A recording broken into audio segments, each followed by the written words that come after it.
Assalamualaikum warahmatullahi wabarakatuh.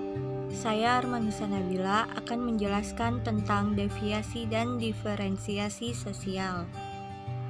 Yang pertama yaitu deviasi. Deviasi atau penyimpangan diartikan sebagai tingkah laku yang menyimpang dari kecenderungan umum atau karakteristik rata-rata kebanyakan dari masyarakat.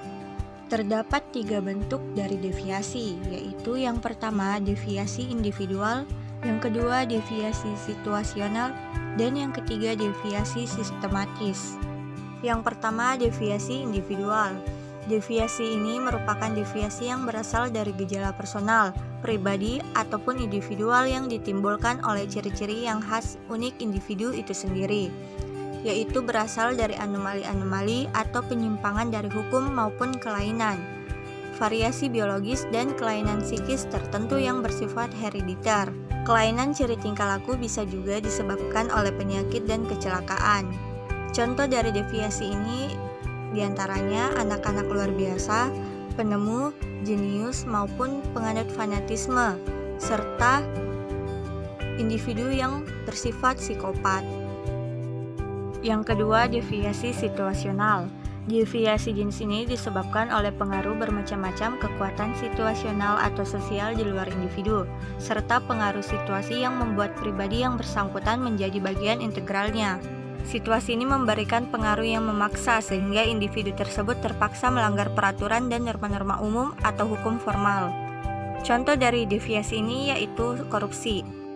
Dan yang ketiga, deviasi sistematis. Deviasi ini pada hakikatnya adalah satu subkultur atau satu sistem tingkah laku yang disertai organisasi sosial khusus, status formal, peranan, nilai-nilai rasa kebanggaan, norma dan moral tertentu yang semuanya berbeda dengan situasi umum. Segala pikiran dan perbuatan yang menyimpang dari norma umum kemudian dirasionalkan atau dibenarkan oleh semua anggota kelompok dengan pola yang menyimpang itu.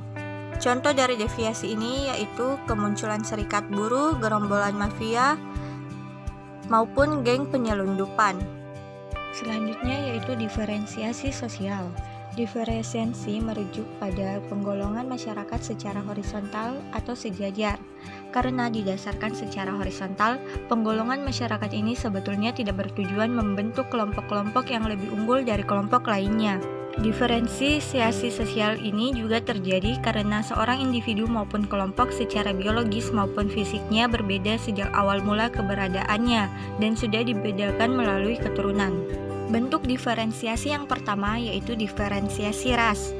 Setiap manusia yang terlahir dari orang tua berlatar belakang ras tertentu akan memiliki ciri-ciri fisik tertentu yang sifatnya khas. Karena setiap individu adalah unik, maka kita tidak bisa berkata bahwa ras tertentu lebih baik dari ras lainnya, karena itu merupakan perbuatan diskriminatif.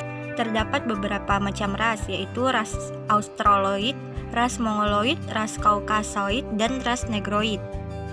Bentuk diferensiasi yang kedua yaitu diferensiasi klan. Klan diartikan sebagai suatu satuan sosial yang para anggotanya memiliki hubungan kekerabatan. Para anggota klan didasari atas hubungan darah atau garis keturunan atau genealogis. Kelompok kekerabatan berdasarkan garis keturunan pihak ibu dikenal dengan sebutan matrilineal, sedangkan dari pihak bapak dikenal dengan sebutan patrilineal. Salah satu contoh klan yang dapat kita temui pada masyarakat Batak yang menerapkan sistem marga, yang beberapa diantaranya seperti marga Simanjuntak, marga Harahap, maupun marga Nasution. Bentuk yang ketiga yaitu diferensiasi agama. Dalam setiap masyarakat, agama memiliki fungsi sebagai pedoman hidup manusia. Agama-agama tidak memiliki tingkatan. Ketika seorang individu memilih agama tertentu, itu berarti dia meyakini apa yang dianggap benar. Oleh karenanya, agama tidak dapat dibandingkan. Semua ajaran agama mengajarkan kebaikan, mengatur hubungan yang baik antar sesama manusia, serta hubungan antara manusia dengan Tuhan. Seperti yang kita ketahui, agama yang diakui di Indonesia ada 6 macam, yaitu Islam, Protestan, Katolik, Hindu, Buddha, Konghucu, dan masih ada sistem kepercayaan tradisional lainnya.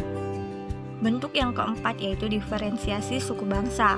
Menurut Hasan Syadili MA, suku bangsa atau etnis adalah segolongan rakyat yang masih dianggap mempunyai hubungan biologis.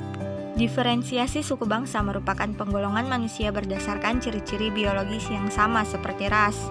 Namun suku bangsa memiliki ciri-ciri paling mendasar yang lain, yaitu adanya kesamaan budaya. Suku bangsa yang ada di Indonesia diantaranya: di Pulau Sumatera terdapat suku Aceh, Batak, Minangkabau, Bengkulu, Jambi, Palembang, Melayu, dan sebagainya. Di Pulau Jawa terdapat suku Sunda, suku Jawa, suku Tender. Di Pulau Kalimantan, suku Dayak, dan suku Banjar. Di Pulau Sulawesi sendiri, suku Bugis, suku Makassar, suku Toraja, suku Minahasa, suku Toli-Toli, suku Gorontalo, dan sebagainya. Di Kepulauan Nusa Tenggara terdapat suku Bali, suku Bima, suku Lombok, suku Flores, suku Timur, dan suku Rote. Di Kepulauan Maluku terdapat suku Ternate, suku Tidore, suku Dani, dan suku Asmat, serta suku terakhir yaitu suku Irian. Bentuk yang kelima yaitu diferensiasi jenis kelamin.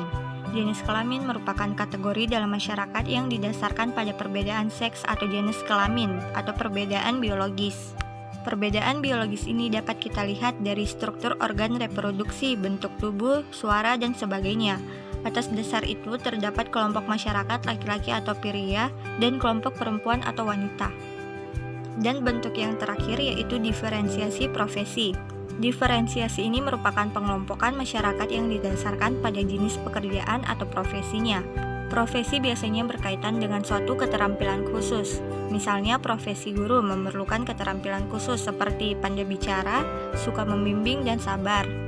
Perbedaan profesi biasanya juga akan berpengaruh pada perilaku sosialnya. Contohnya, perilaku seorang guru akan berbeda dengan seorang dokter ketika keduanya melaksanakan pekerjaannya. Demikianlah penjelasan tentang deviasi dan diferensiasi sosial. Kurang lebihnya mohon dimaafkan. Wassalamualaikum warahmatullahi wabarakatuh.